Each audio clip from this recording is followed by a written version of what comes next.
Vamos abrir a palavra de Deus, irmãos, no Salmo 63.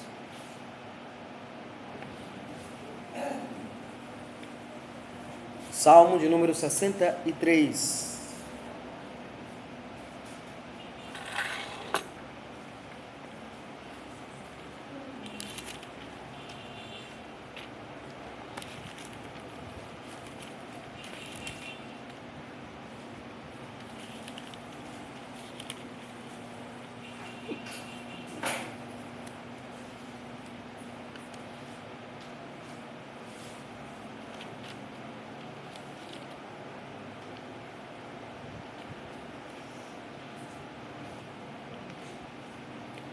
Irmãos, o Salmo 63 nós não vamos lê-lo porque nós o lemos na liturgia da igreja. Vamos ganhar tempo assim na exposição desta passagem bíblica.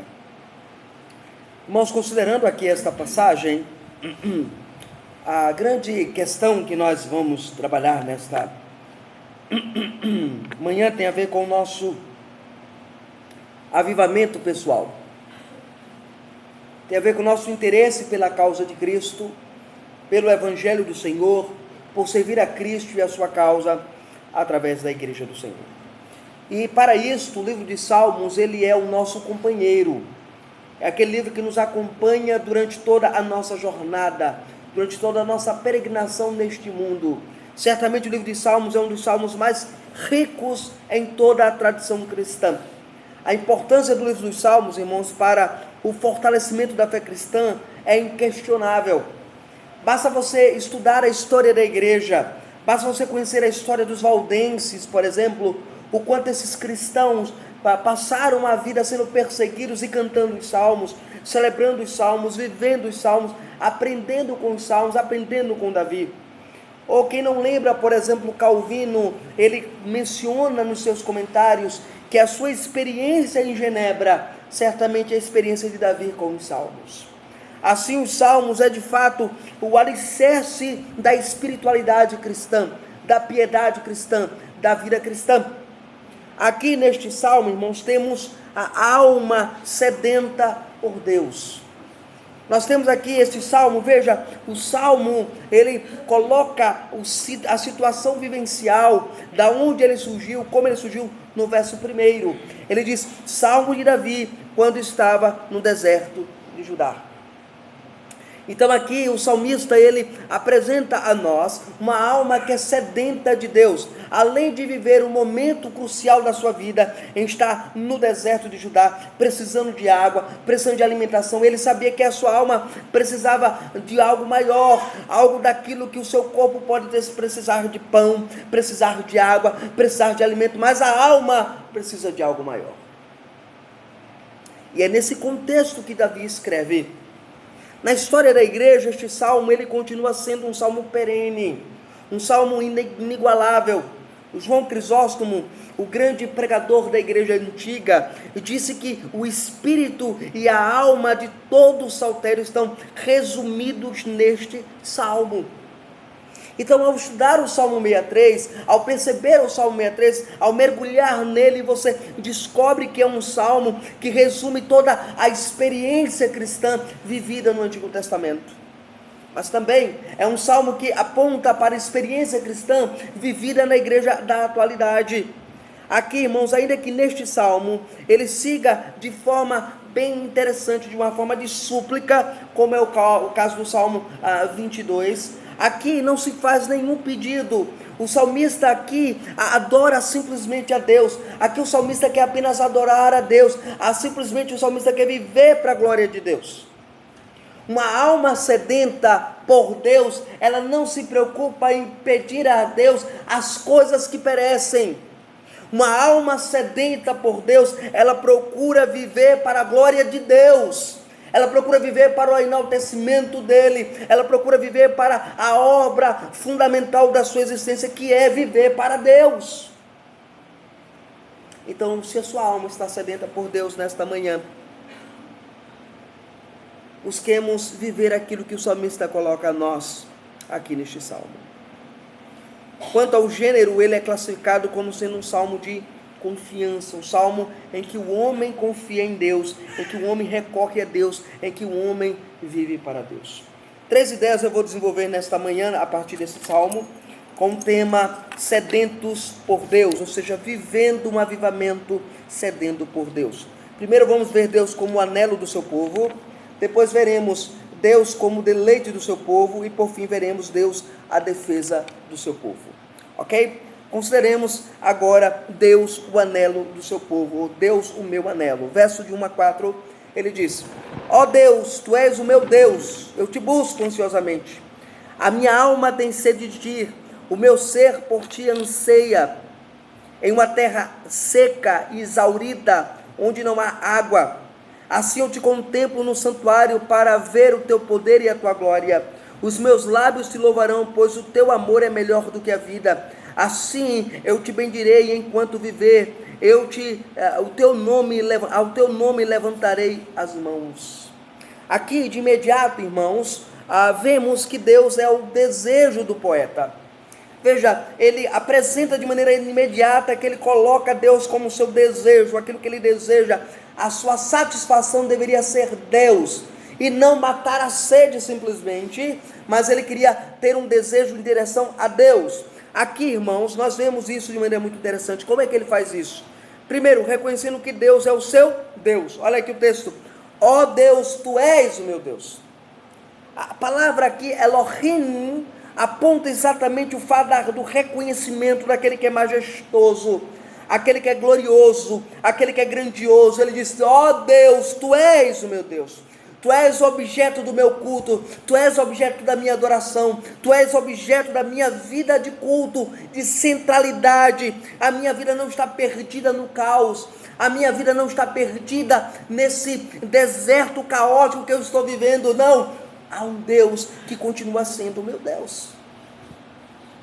Então, a primeira atitude de alguém que deseja a Deus é primeiro orar reconhecendo que Deus, ele é o seu único Deus. E aqui é interessante, porque quando ele diz: ó Deus, tu és o meu Deus, na língua hebraica ele está dizendo que Deus é o único objeto de culto dele, o único objeto de adoração, o único objeto de celebração, o único objeto em quem ele confia. Segundo, como é que ele mostra que ele tem um desejo por Deus? Ele decide buscar a Deus. Veja o verso primeiro ainda: a minha alma tem sede de ti, meu ser anseia por ti, ou eu te busco ansiosamente. Olha que coisa interessante: eu te busco ansiosamente. Essa busca de Davi é como alguém que está no deserto à procura de um oásis. Uma pessoa quando está no deserto, a primeira coisa que ele procura é água. Ele não procura outra coisa, ele não procura nem pão, ele não procura nem alimento, ele quer apenas água. Ele sofre miragens, ele olha e vê lá um oásis, ali tem água. Quando ele chega não há nada, então ele diz: eu te busco, a minha alma está ansiosa para te encontrar, para te buscar, para procurar o Senhor, porque a alma, além de toda a dificuldade do corpo, a alma abatida, ela é terrível, ela não é avivada, ela não é feliz, ela não caminha com felicidade, ela não caminha debaixo da graça de Deus. E ela agora, ansiosamente, ele está buscando a Deus, ele está buscando ao Senhor. Então, o primeiro objeto do meu desejo é Deus, não são outras coisas. Deus é o objeto do meu desejo.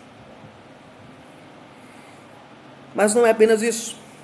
A alma, ela procura ter comunhão com Deus. E aí ele diz: a minha alma. A palavra nefesh, que aparece aqui no hebraico, descreve o meu ser, a minha vida. A minha vida tem sede de ti. O meu ser anseia por ti. Olha que coisa. Aqui, irmãos, você tem uma alma. A alma do poeta procura ter comunhão com Deus.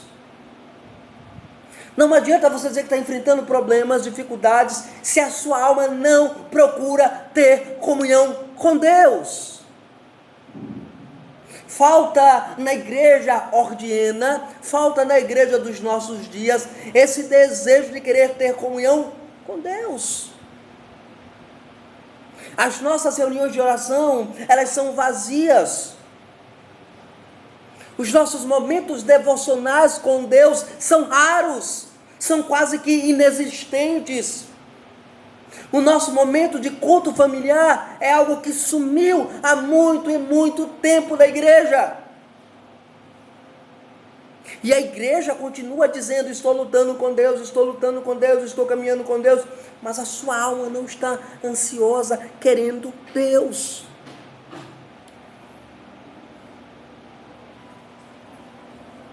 Mas veja aí, interessante ainda no texto, Deus, ele é visto como um oásis para a alma sedenta. Está ainda no verso 1.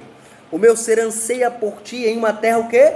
Seca e árida. Seca e árida, onde não há água. Como assim? Davi está no deserto, Davi compara a sua alma à sua situação. Já imaginou uma pessoa que não pode vir à igreja? Como é essa alma que não pode vir à igreja? Davi não podia voltar para Jerusalém, porque estava sendo perseguido. Davi não poderia pisar no culto, adorar a Deus no culto, rever os irmãos, ter a alma animada pelo conforto, pelo consolo, pela instrução da palavra. Ele não podia mais oferecer o seu novilho ao Senhor. Ele não poderia trazer a sua oferta a Deus, e a sua alma estava angustiosa. Ele estava angustiada com isto. Ele compara a sua necessidade de Deus como alguém que está necessitando de um oásis, de um local para alimentar e saciar a sede. Veja, aonde há água, há vida. Davi está dizendo: Senhor, a minha alma está morrendo, eu preciso da água da palavra, eu preciso da água do evangelho, eu preciso da água da comunhão, eu preciso da água do culto. A igreja de nossos dias abandonou estas coisas. Agora considere aqui a experiência litúrgica do salmista é apresentada no verso 2 agora. Veja, quando eu olho para o oásis, assim eu te contemplo, assim eu olho, assim eu imagino, assim eu vejo. A experiência litúrgica, ele diz: assim eu te contemplo no santuário. A palavra aqui, a palavra santuário, a palavra kadosh aqui, tem a ver com eu te contemplo naquilo que é sagrado, naquilo que é santo. Aqui essa experiência litúrgica agora, ele diz: assim, de igual modo, como alguém que procura um oásis, assim como alguém que encontra satisfação na sede, alguém que consegue olhar para o oásis para encontrar satisfação, para matar a sede, assim eu olho para o templo, assim eu olho para o culto, assim eu olho para a adoração. A minha alma está vazia, a minha alma está árida, a minha alma está amargurada, a minha alma está sofrendo, e eu necessito vir ao culto, à adoração a Deus, para ter a minha alma satisfeita da presença de Deus. Agora, veja que coisa interessante você tem aqui. No verso 3, o apóstolo, o salmista Davi, ele diz: meus lábios te louvarão, pois a tua graça é melhor do que a vida. Aqui, irmãos, o verso 3 aponta para a fé profunda deste salmista, do salmista Davi. Porque a tua graça é melhor do que a vida. A palavra graça, irmãos, agora, ele diz: os meus lábios te louvarão. Vê só, ele olha para o templo, ele olha para o santuário para ver o teu poder e a tua glória. Ao olhar o poder e a glória de Deus, ele está dizendo: eu preciso da presença de Deus diariamente. E aí ele olha: os meus lábios vão te cantar louvores, mesmo no deserto, mesmo na angústia de alma, mesmo nas lutas diárias, mesmo nas batalhas que tenho enfrentado, os meus lábios te louvarão. Nós cantaremos salmos ao Senhor. nós celebraremos ao Senhor. Agora observe bem aqui, por quê? Qual o motivo de você louvar a Deus, irmão? O salmista diz, porque a tua graça é melhor do que a vida. A palavra graça aqui, a palavra graça, a palavra hasedik,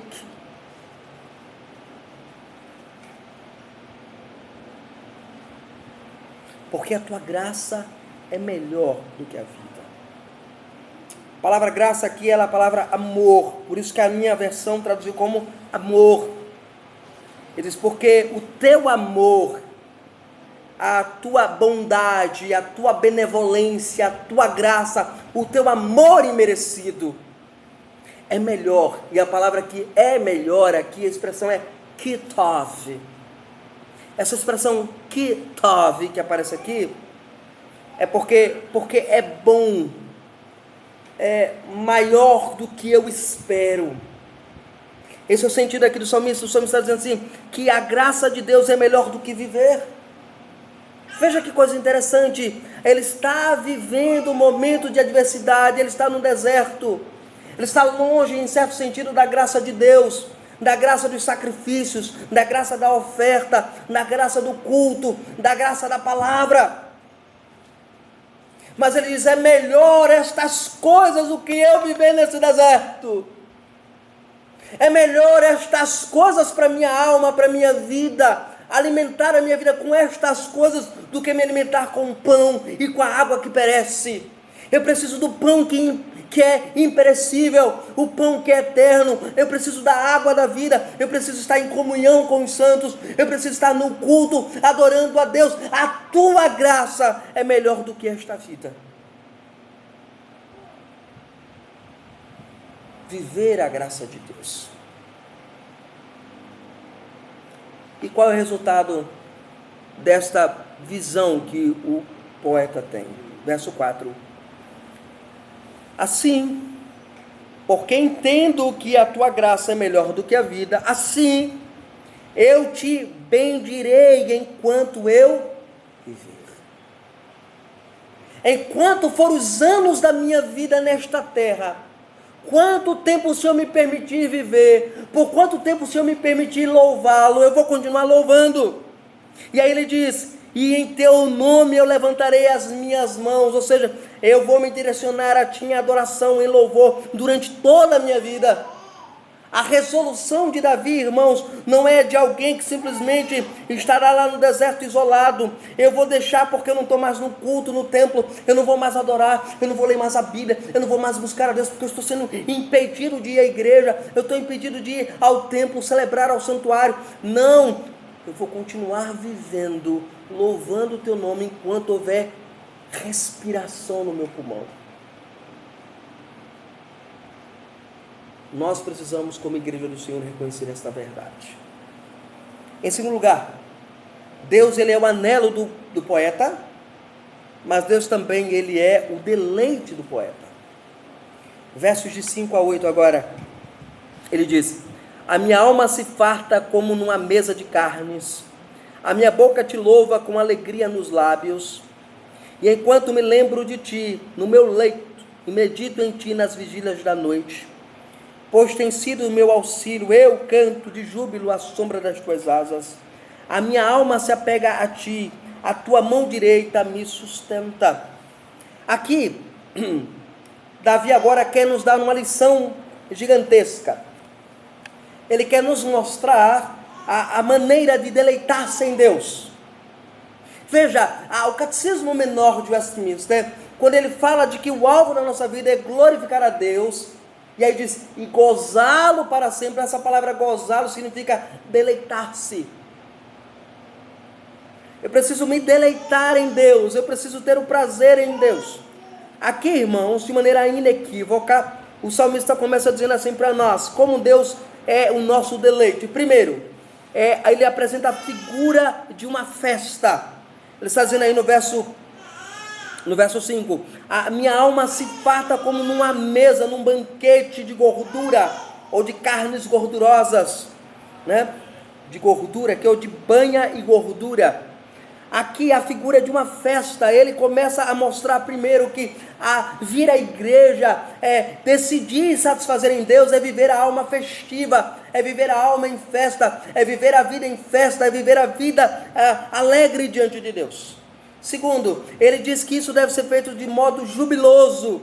Veja o que ele diz aí no verso 5, a minha boca te louvará com alegria nos lábios, ou seja, com júbilo, com alegria nos lábios. Essa ideia de cantar com alegria aqui aponta para o fato de você estar se deleitando em Deus, ter prazer em Deus. Eu vou à igreja para louvar, para celebrar, para cultuar a Deus, para dizer a Deus que eu o amo, que eu o louvo, que eu o exalto. No verso de número 6 agora, o salmista, ele aprende agora a descansar em Deus. Aliás, desculpem, o verso 6, a busca a Deus não se dá apenas durante o dia, mas durante as vigílias da noite. Quando me lembro de ti no meu leito e medito de ti nas vigílias da noite, quando as lágrimas tentam tomar conta do meu coração, quando à noite a lágrima quer me jogar para o mais profundo poço da depressão, eu me lembro de ti, eu encontro prazer em ti, eu encontro alegria em ti, eu encontro forças em ti. Agora observe o verso de número 7 aqui no nosso texto. Ele diz, pois tem sido o meu auxílio, e eu canto de júbilo à sombra das tuas asas. Eu canto jubiloso às sombras das tuas asas. Aqui o salmista agora aprende a descansar em Deus. Ele aprende a descansar em Deus. Ele aprende a encontrar em Deus descanso para a sua vida. Ele não está mais preocupado se um chacal vai vir atacá-lo durante a noite. Ele não está preocupado se o frio vai consumir a sua vida por causa da pouca roupa que ele leva. Lembrem, Davi é um exilado, Davi está fugindo. Davi está no deserto, e no deserto as noites são frias. A figura das asas agora é usada com frequência para referir-se à proteção de Deus nesse contexto. Ele diz, e aí eu canto jubiloso, e as sombras das tuas asas, a sombra das asas do Senhor, ele consegue louvar a Deus, ele consegue confiar na providência de Deus, no cuidado de Deus, no zelo de Deus, e por isso flui dos seus lábios o louvor a Deus. Agora observe bem aqui. Quando ele diz que ele está debaixo das asas do Senhor, ele consegue encontrar em Deus refúgio. Ele sabe que está exposto a grandes perigos. Ele sabe que os inimigos estão à espreita da sua alma. Mas ele aprende no meio do caos louvar a Deus, porque sabe que Deus tem cuidado dele. Você consegue louvar a Deus diante das adversidades que você vive? Deus tem cuidado de você durante todo esse período. E por fim, Deus é o deleite de Davi quando o salmista se agarra a Deus. Veja aí o verso número 8. A minha alma se apega a ti, e a tua mão, a tua destra me sustenta. Aqui, irmãos, ele coloca agora uma nota interessante. A alma, ela não tem outro local para recorrer. No meio da angústia, no meio da depressão, no meio do abandono, no meio do isolamento, ele está no isolamento total. A quem a alma vai recorrer agora? A quem ela vai se agarrar? Ele diz, a minha alma se apega a ti, tu és o meu único objeto. Veja, ele tinha os seus filhos lá na cidade, as suas esposas estavam lá, a sua família estava lá, os seus amigos estavam lá. E ele estava sozinho no deserto. A quem se apegar na hora em que todos lhe abandonam? A quem se apegar quando todos não podem estar próximos de você? A primeira atitude que você tomaria certamente seria blasfemar de Deus. Deus me tirou os amigos. Deus me tirou o culto. Deus me tirou a igreja. Não. Foi aí que Davi se apegou mais a Deus. Foi aí que Davi se aproximou mais do Senhor. Foi aí que Davi decidiu: eu vou me agarrar a Deus. É isso que ele está dizendo. A minha alma se agarra, como alguém que segura e não quer largar. A minha alma se apega a ti, porque a tua mão é quem não me deixa cair, a tua destra é quem não me deixa sucumbir, a tua destra é quem me sustenta. Quem alimenta a fé do crente, a vida do crente, não é a sua perseverança, mas é Deus. É Deus quem sustenta você. Isso me leva para a minha última proposição nesta manhã. Como ser sedento por Deus? Tendo um desejo por Deus, se deleitando em Deus, mas reconhecendo que Deus é a nossa fortaleza e a nossa defesa. Versos de 9 até o verso 11 do nosso texto. Certamente os plebeus, verso 9. Mas aqueles que procuram destruir a minha vida irão para as profundezas da terra. Serão entregues ao poder da espada e servirão de pastos aos chacais. Mas o rei se regozijará em Deus, todo aquele que por ele jura se gloriará, pois a boca dos que proferem mentira será tapada. Nesta experiência árida, há inimigos. Às vezes você acha que está sozinho no deserto. Você está sem amigos. Você está sem alguém que lhe dê apoio. Você está sem a oportunidade de vir ao culto, de vir adorar a Deus. Mas você não está totalmente sozinho. Há inimigos. Nessa experiência árida, há os inimigos de Davi, verso 9. Mas aqueles que procuram destruir a minha vida.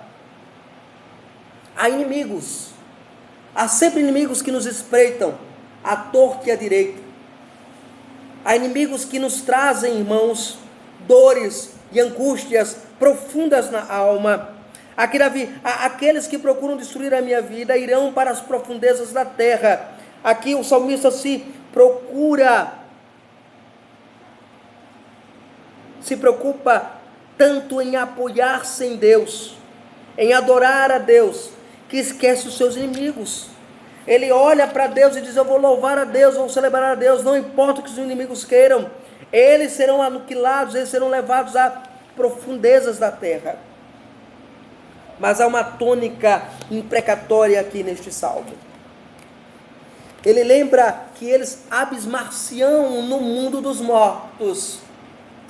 A palavra aqui, Sheol, que aparece aqui no texto, nas profundezas da terra, a palavra Sheol significa mundo dos mortos, ou quando muito significa inferno, o juízo de Deus sobre aqueles que não se arrependem de seus pecados.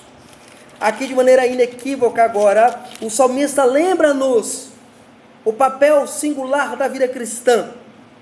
Ele lembra que como crentes, Deus ele vai agir contra o ímpio. Essa oração imprecatória, essa tônica imprecatória está aí no verso 10. Serão entregues ao poder da espada e servirão de pastos aos chacais. Aqui o salmista está orando: Senhor, pune eles. Trabalha a Deus para que eles não se levantem contra mim.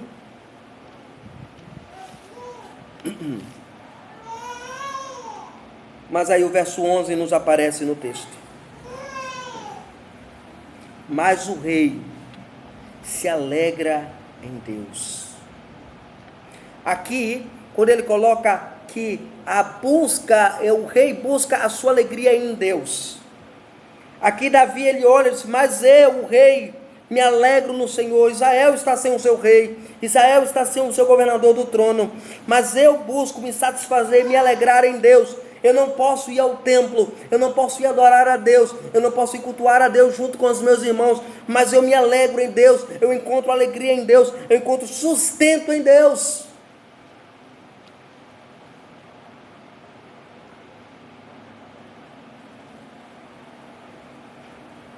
E ele diz: todo aquele que por ele jura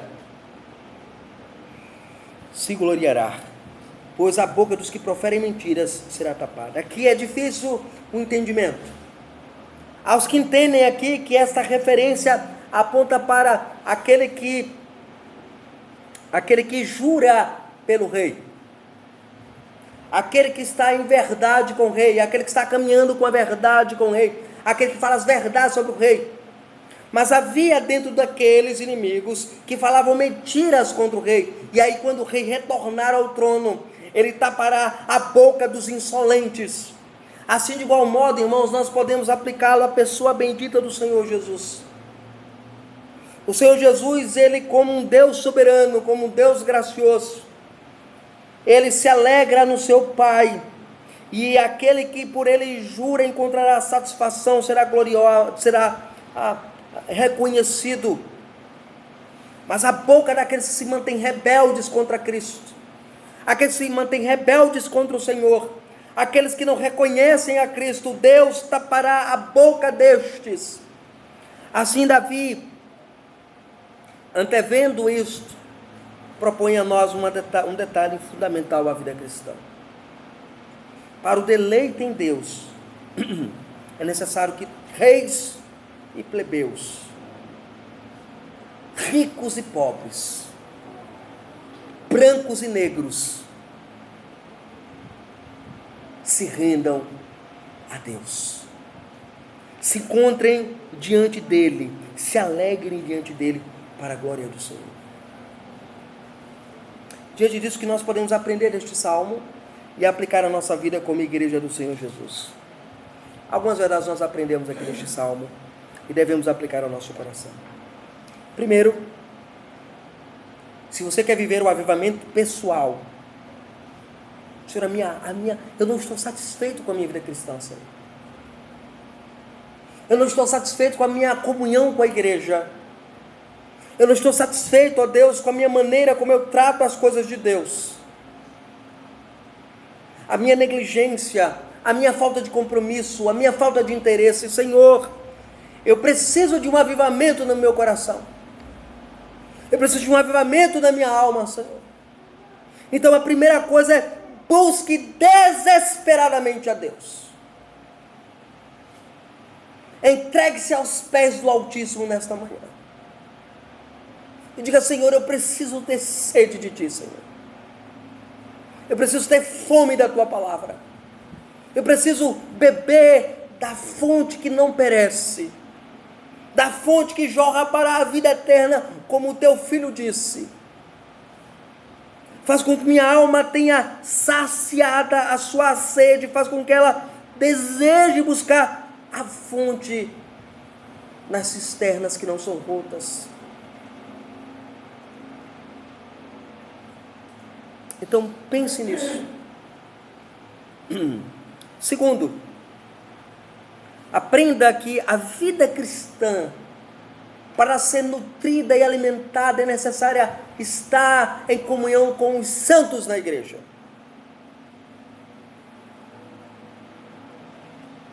Aprenda o valor da igreja, aprenda o valor da comunhão com os santos.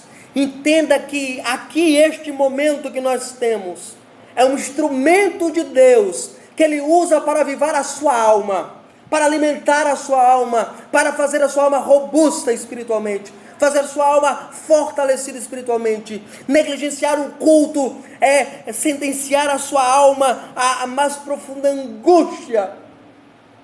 Negligenciar o culto e a pregação é dizer que a sua alma não precisa ser alimentada dominicalmente. Ela não precisa de alimento dominical. Ela não precisa ser alimentada com a palavra. Você está dizendo: minha alma, eu não preciso cuidar de Ti. Você faz isso com o seu corpo? Não. Todos os dias você vai e come no mínimo 3 vezes ao dia. E você não consegue alimentar a sua alma durante 2 vezes, 3 vezes na semana? Ou alma pobre é a nossa? Davi está no deserto, sem a oportunidade de vir à igreja. E ele diz: minha alma tem sede do Senhor, a minha alma te busca de maneira ansiosa, Senhor. E nós que vivemos próximo e até os que vivem longe desta igreja, tem condição, força nas pernas, no corpo, para vir à igreja e não vem cultuar a Deus, não vem aprender da palavra de Deus, não vem se alimentar com o evangelho do Senhor, não vem crescer biblicamente com a palavra de Cristo.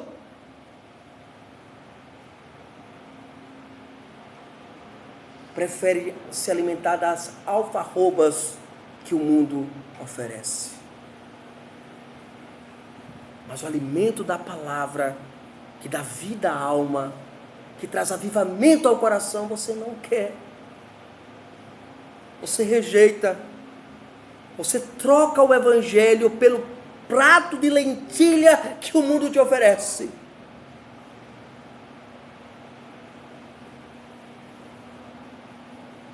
Então não faça isso mais. Diga ao seu coração e à sua alma nesta manhã: Senhor, eu não vou mais negligenciar o culto ao Senhor. Eu preciso estar no culto. Eu precisei desta palavra hoje pela manhã. E certamente precisarei da palavra hoje à noite. E certamente precisarei da instrução da palavra do Senhor durante a semana.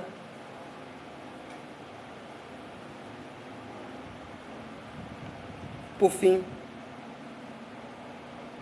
para nutrir este fogo, esta chama espiritual, desenvolva uma comunhão com Deus. Faça com que sua alma se apegue a Deus. As coisas, meus irmãos, deste mundo vão perecer, deixe lá. O que tem lá no mundo? O que as pessoas... não chegou alguém em casa, irmão, olha, fica aí, quer vir pegar, vem comigo. Não quer, então fica aí que eu vou alimentar a minha alma, depois eu volto para cuidar e dar atenção a você. A roupa para lavar? Não, hoje não é dia disso não, eu vou cuidar das coisas da minha alma. Eu vou varrer as paredes da minha alma. Eu vou lavar as partes que a minha alma precisa ser lavada pela palavra.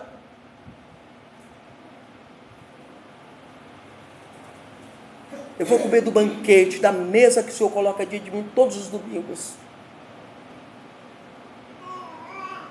Eu cuido desta casa durante 6 dias. Mas no domingo o Senhor cuida da minha casa. No domingo o Senhor cuida da minha alma.